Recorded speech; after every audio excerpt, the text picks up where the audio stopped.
Good morning, everybody, and welcome back to Rose Cottage Acres. I thought I'd give a quick garden tour here at the beginning of July to show you what's all growing on. Look at how big those duckies have gotten. They are just so big, aren't you, ducks? So I'm starting out here in the asparagus and strawberry bed. It really has filled in nicely. Got a couple weeds growing in there because of all the rain. This is a bed that I constantly weed, and it still has weeds in it. But it also produces a lot, so been picking a couple strawberries. I've already frozen a few pounds, so it's been a really good producer this year. So the only problem with this garden is I don't like using Sluggo. I feel like it's not safe for all the wildlife. And I do get some slugs in here and they mess up some of the fruit before I can get to it. But we still had plenty of production. I'm still pretty happy with it. But I get this if I wait and pick them dead ripe. I mean, a slug has eaten that completely out. So I get plenty for myself though, so that's all that matters. Here's my potato skin experiment. As you can see, all those little potato peelings have turned into a nice stand of potato plants. And I'll be able to harvest them sometime soon. Some of them have just started to flower, so it'll probably be another month. And this dahlia, another dahlia that came back over the winter, I had gotten it really on sale in the fall and I just chunked it in and survived and is doing really well. Here are some of my tomato math failures. If you've been watching my videos, you know I went out to buy a 12-pack of tomatoes. Didn't think about the fact that there were 4 tomatoes in each pack and brought home 48 tomatoes. So I have tomatoes everywhere this year. And my mini cantaloupes are doing well. And then the tomatoes, I'm going to actually tie them, stake them up. I've done most of them, but this row I haven't done because I'm going to put bird netting on Parsley's cage because I don't want any birds or snakes going back and forth through it. I've done all the rest of the runs.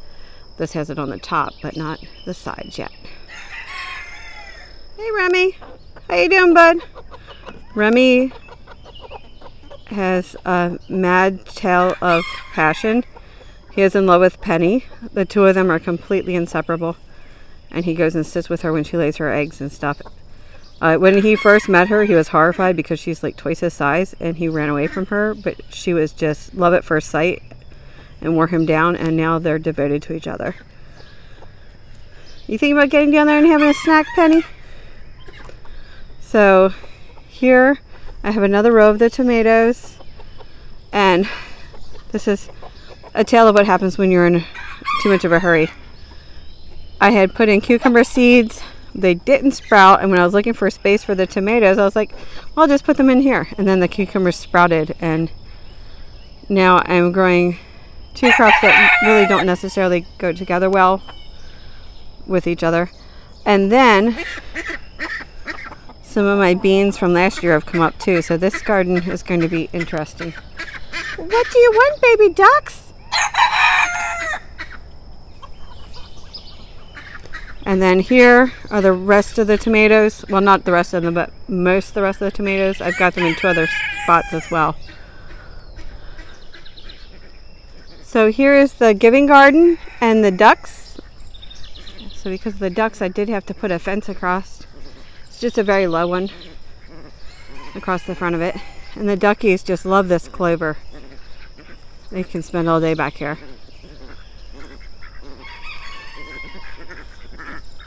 So this is a first-year garden, and I didn't rototill, I didn't do anything. I just slapped down paper, added compost, and started growing, and I'm not even done with it. But I think we'll get some things to give to people. So I've got okra, I've got a lot of different squashes and melons, and then that is a tomato cutting I just shoved in there, and I think it got too hot yesterday. It's mad. It's not rooted yet, but maybe it'll come back. And then baby pumpkins to give away, and a row of beans, and then that's my favorite kind of pumpkin back there, the Musc de Provence from last year. And I also have the Atlantic Giant just for fun. Those two probably aren't going to be much use for giving to people, but they're just fun. And then across there, I've got a row of sweet potatoes, more of the Roma tomatoes, cucumbers, noodle beans, and then 2 more tomatoes in the giving garden. So next year it'll be much larger. I'll keep expanding it. But for now, this is the size of the giving garden. And then beyond that is my winter storage garden, basically. I've got a stand of corn. I've got beans that are good for storing for the winter, and I've got some winter squashes growing in there. So here's the main garden on July 2nd. And I do have to make sure this gate stays securely closed because I have a bunny friend in the woods who comes out and checks to see if there's any ways in. But just put a couple of zinnias there in this spare patch. If you have any tips on how to fight this grass is the worst. It has these rhizomes and it will spread underground forever. And it is so difficult to get rid of. That's why I put in the raised bed and it just came up through anyway. So a couple of the onions from the overwintering experiment with Old Alabama Gardener. I think up here I'm just a little too cold to do that. They've survived, but barely, in just a few of them. But then the zinnias, my sweet and butternut squash, which is highly recommended, so I'm trying it this year. My guava, so I need to get him a greenhouse, I think. And then 3 passion fruit vines that are taking off. And then I have the perpetual spinach. Over here I have carrots and beets. I have been harvesting the beets. They've been really good. I'm waiting on these carrots. I just harvested a bed of carrots. And then 2 of these kale, for whatever reason, went to seed, but the rest are doing well. Turnips. I ate a really good turnip the other day. It's delicious. This is reseeded with a snow pea that's supposed to be able to handle the heat. Only one has come up so far, so I'm a little suspicious of that claim. And here we have some more beets I've been harvesting. Some lettuces that I put here on purpose to try to have maybe the shade help a little bit. Some eggplants and some cabbages. This is my tomato row of all the varieties of tomatoes, as opposed to the Roma tomatoes, which are just for making sauce and canning. So I can't wait to try. This is the white tomato, and it's got loaded with fruit. And then this guy's loaded with fruit as well. So hopefully soon we'll have some new tomatoes. Oh, we've got more strawberries to harvest here.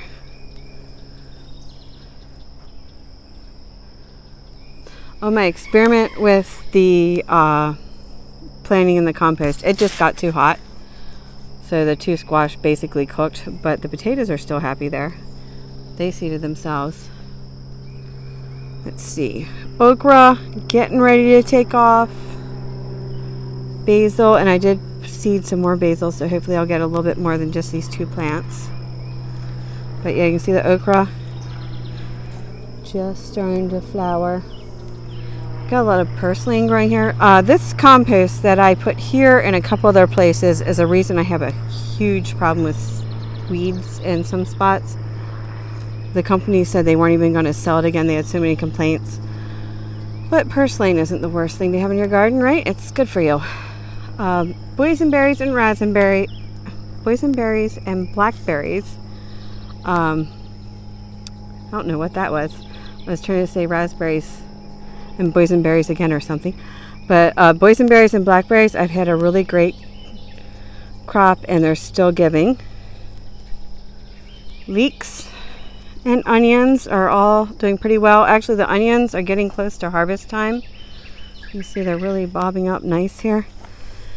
got a decent size for me. I never get huge onions, so but they're doing pretty good.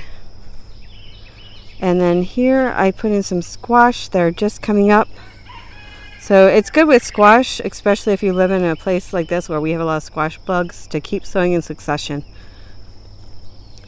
And then another row of fun tomatoes. These are really cool, Ristorante. I can't wait to try them. And I had moved the rhubarb in the wrong time, but it's recovered and it's happy. And back here behind it, cucamelons. Can't wait for them to take off. Cucamelons take forever, so don't be surprised if it takes a long time for yours to come up. And then I've got another row of beets just starting to pop up here. The oca has finally come up. More fun tomatoes. These are the two that almost died in the frost, and I'm glad I babied them because they seem to be doing pretty well. I need to harvest the rest of these potatoes. Okay, so I pruned a purple Cherokee tomato, and I stuck 2 of the cuttings in the ground. That one's not doing so well. That one has rooted with no problem and grown enormously. All I did was I put it in the ground, watered it, and stuck a milk jug over it for a week. And it did, it really took off. These are my Alpine little strawberries. They're so tiny and sweet, but I grew it from seed, so I just love it. These are the purple Russian tomatoes. They're great. They're they do well for canning because they're very meaty and they're really good. And then these peppers are really taking off. My patio peach still has a couple peaches hanging on it. Eggplants coming along. I had a bad problem with flea beetle and I dusted them with diatomaceous earth. Took care of most of it, but I'm going to come through again when I have a dry day. Let's see. More tomatoes. I have the varieties somewhere here. And a row of peppers. The apricot didn't produce at all this year. We had that cold day and all the fruit died. My corn is really doing well.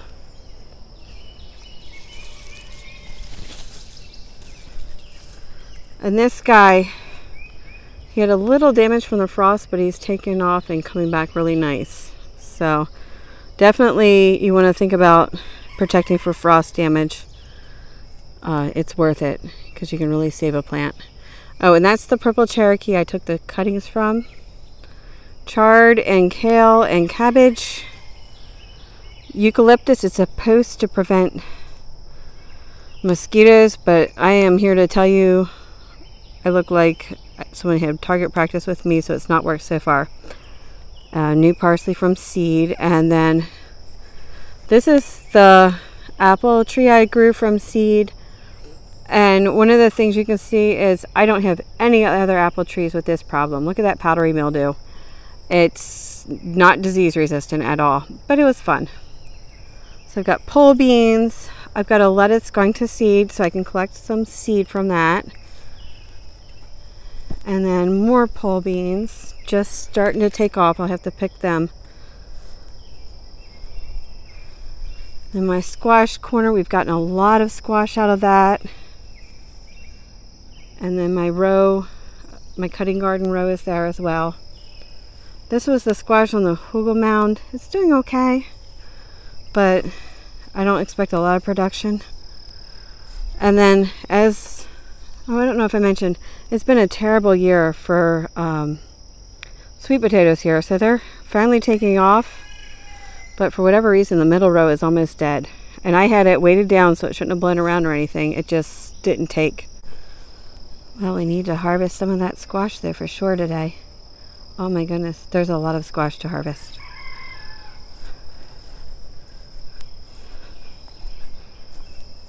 Right. Here I have my high bush cranberries. I do not think I'm going to get anything off the figs, but that's okay. They're still cute and doing okay. And then here, celeriac. More celeriac. And bok choy, I have a couple of them left. I've been harvesting them. And then the Chinese cabbage, more kale, calendula that seeded itself. The peas are done. I need to pull them. My hot pepper. I only want one. Let's see, what else did I? Reseeded cilantro. This is supposed to be a no-bolt cilantro. And then I've got basically 3 kinds of beans here. These are lima beans, garbanzo beans, and then a white cream southern pea, and a purple mustard. And then I think, is that everything? Oh, I've got bush beans, potatoes to harvest, and then my perennial kale, which my cuttings of perennial kale have done really well, so I'll be able to share them with people this year. And then my baby's in here in the greenhouse. It's just crammed full. So in the summer, a little house like this is really great for things that don't like to get too hot, because this gauzy fabric just protects them from the heat. So you can see everything looks really nice. I harvested a big row of carrots and reseeded with cauliflower. So this is definitely going to be very abundant. This is definitely going to be very abundant later in the year because it's mostly cauliflower, broccoli, and kale. So that's about it for the garden here in the beginning of July. That's about it for the garden here in the beginning of July. I hope you all, wherever you are having some growing success too. If not, it is not too late to start. Go to your garden center, get a pot, get some dirt, and stick a patio tomato in it. It's so fun to grow your own food. Hope you all have a blessed day.